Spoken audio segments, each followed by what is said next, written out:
अस्सलाम वालेकुम नाज़रीन, उम्मीद है आप खैरियत से होंगे। अल्लाह ताला हम सब को जिस्मानी और रूहानी बीमारियों से महफूज रखे। नाज़रीन, मेरे इस चैनल को सब्सक्राइब कर लें और बेल आइकन का बटन दबा लें ताकि मेरा और आपका राब्ता बहाल रहे। नाज़रीन, आज की इस वीडियो में हम एक बहुत ही कॉमन मर्ज़ का ज़िक्र करेंगे जो बच्चों, बूढ़ों, औरतों और यानी हर उम्र के अफराद को बहुत ज़्यादा तंग करती है और उसका नाम है क्रॉनिक कॉन्स्टिपेशन या दायमी कब्ज़। तो इस वीडियो में हम देखेंगे कि कब्ज़ क्या होती है, इसकी वजूहात क्या होती हैं, इसकी अलामात क्या होती हैं और इससे किस तरह बचा जा सकता है, इससे कम्प्लिकेशन क्या हो सकती हैं और एंड में हम देखेंगे कि होम्योपैथी में इसका इलाज किस तरह किया जाता है। तो नाज़रीन, कब्ज़ जो है ये उस वक्त होती है जब आंतड़ियों की हरकत जो है वो सुस्त हो जाती है। पहाना जो है वो बड़ी सुस्ती के साथ आंत के अंदर चलता है और जितनी देर तक पहाना जो है वो कलोन के अंदर या रेक्टम के अंदर रहता है तो उसमें से आंतड़ियाँ जो हैं वो पानी सक करती रहती हैं और पहाना बहुत ज़्यादा हार्ड हो जाता है। फिर वो तकलीफ़ के साथ पास ऑन होता है। बाज़ उसका डाया इतना ज़्यादा हो जाता है कि वो इनस से पास नहीं हो सकता और बहुत तकलीफ़ के साथ पास होता है। डाइजेस्टिव ट्रैक से वो बहुत सुस्ती के साथ नीचे उतरता है। तो कब्ज़ जो माहिरीन हैं उनके ख्याल के मुताबिक अगर मरीज़ को हर दूसरे तीसरे दिन बहाना आ जाए तो यानी हफ्ते में अगर उसको 3 दफ़ा हाजत हो जाती है, पहाना खारिज हो जाता है तो इतनी बड़ी बात नहीं है।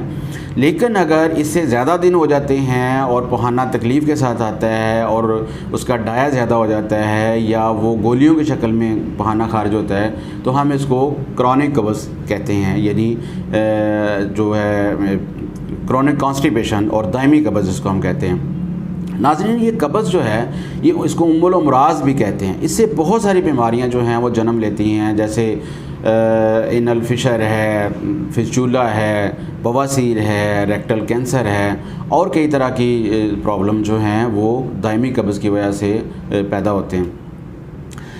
अब हम नाज़रीन देखते हैं कि इसकी वजूहात क्या होती हैं, ठीक है ना।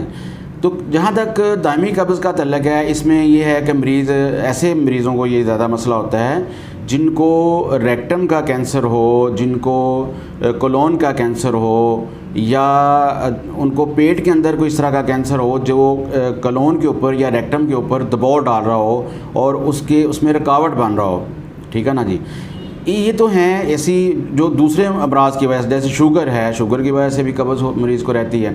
इसके अलावा मरीज़ अगर एक्सरसाइज नहीं कर रहा, वो तान आसानी की ज़िंदगी गुजार रहा है, खा लिया पी लिया और बैठ के, तो ये एक बहुत बड़ी वजह है कॉन्स्टिपेशन की। फिर दूध से बनी हुई ज़्यादा चीज़ें इस्तेमाल करना, गोश्त ज़्यादा खाना, ऐसी अद्वियात ज़्यादा खाना जिसमें मसलन नारकोटिक्स है, पेन किलर्स हैं, जिसमें आयरन पिल्स हैं और इस तरह की मेडिसिन जो है, एंटी डिप्रेसेंट मेडिसिन जो हैं, उनकी वजह से ये प्रॉब्लम जो है कब्ज़ का जो है वो बहुत ज़्यादा हो जाता है। फिर बहुत सारी ऐसी जो लाइफस्टाइल की अगर मैं बात करता हूँ तो एक तो मैंने पहले बताया कि आराम तलबी की ज़िंदगी गुजारना, फिर चावल ज़्यादा खाना, फिर उसके बाद फ़ास्ट फूड का ज़्यादा इस्तेमाल करना, ये बहुत सारी ऐसी वजूहात हैं जिनकी वजह से कब्ज़ हो सकती है। इसकी अलामत का अगर हम जिक्र करते हैं तो मरीज़ को ऐसे लगता है जैसे मक्कद में गोला सा रखा हुआ है, पहाना करने के बाद भी हाजत रहती है। मरीज़ को ऐसे लगता है जैसे अभी कोई चीज़ अंदर से खारिज नहीं हुई, पहाना करते हुए शदीद दर्द होता है और बाज़ का ब्लीडिंग भी हो जाती है। और इसके अलावा जो है मरीज़ को का पहाना जो है वो काफ़ी दिनों तक रेक्टम के अंदर जमा होता रहता है। बाज़ का रेक्टम में इतनी ताकत नहीं होती कि वो पहाने को एक्सपेल कर सके और घनूदगी मरीज़ को रहती है, चिड़चिड़ापन मरीज़ में आ जाता है, सर दर्द की कैफियत उसके साथ रहती है, खाना डाइजेस्ट नहीं होता प्रॉपर तौर पे, इस तरह के कुछ अलामात इसमें आते हैं। अब हम बात करते हैं कि कब्ज़ से किस तरह बचा जा सकता है।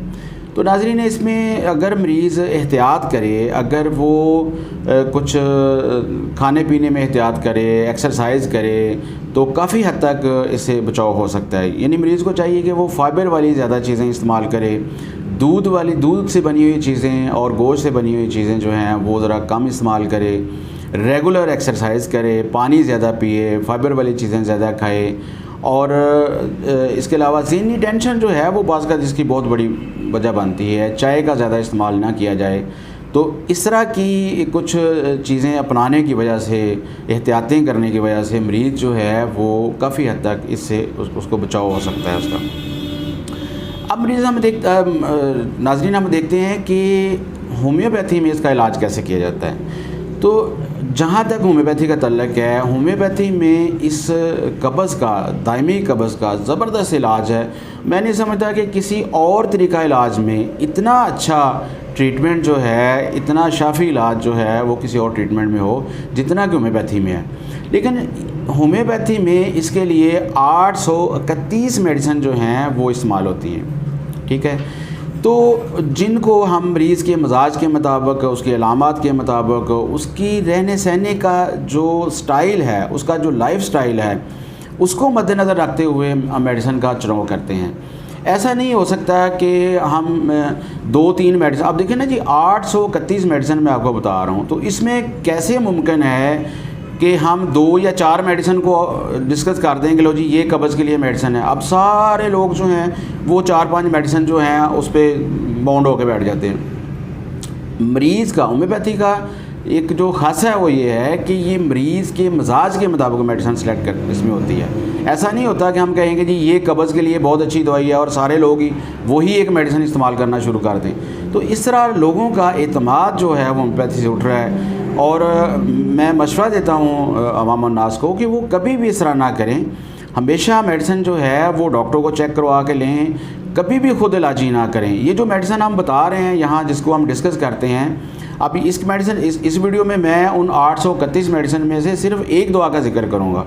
तो इसका मतलब ये नहीं है कि ये जो मेडिसिन मैं बता रहा हूँ आप लोगों को, वो सारे लोग जो हैं यही मेडिसिन लेके खाना शुरू कर दें। इस तरह नहीं, हम आपको गाइड इसलिए इस तरह करते हैं कि इस तरह करके बहुत सारी मेडिसिन जो हैं उनमें ये अलामत हैं।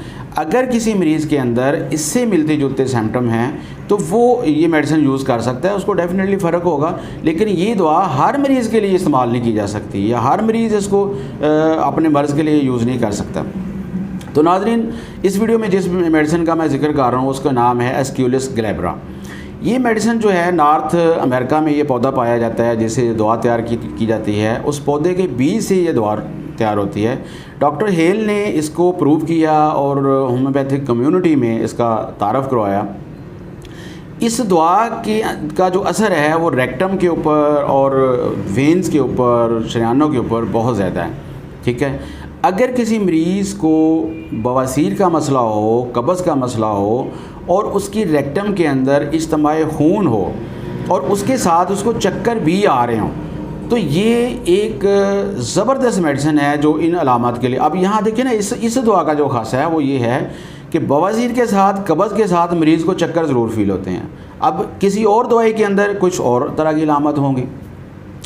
और दूसरा ये रेक्टल जो प्रॉब्लम्स होते हैं उसमें हाइपरीमिया है, इज्तिमाई खून है, ब्लड कंजेशन है, उसके लिए ये मेडिसिन इस्तेमाल होती है। और इसकी एक और ख़ास बात ये है कि जो इसके बवासीरी मसे होते हैं, जो मोके होते हैं, उनका कलर जो है वो पर्पल होता है, बहुत डार्क होता है, जो शो करता है कि वो मोके खून से भरे हुए हैं और उनके अंदर ब्लड क्लॉटिंग हो चुकी है, बहुत ज़्यादा खून जम चुका है, जिसकी वजह से उनकी रंगत चेंज हो चुकी होती है।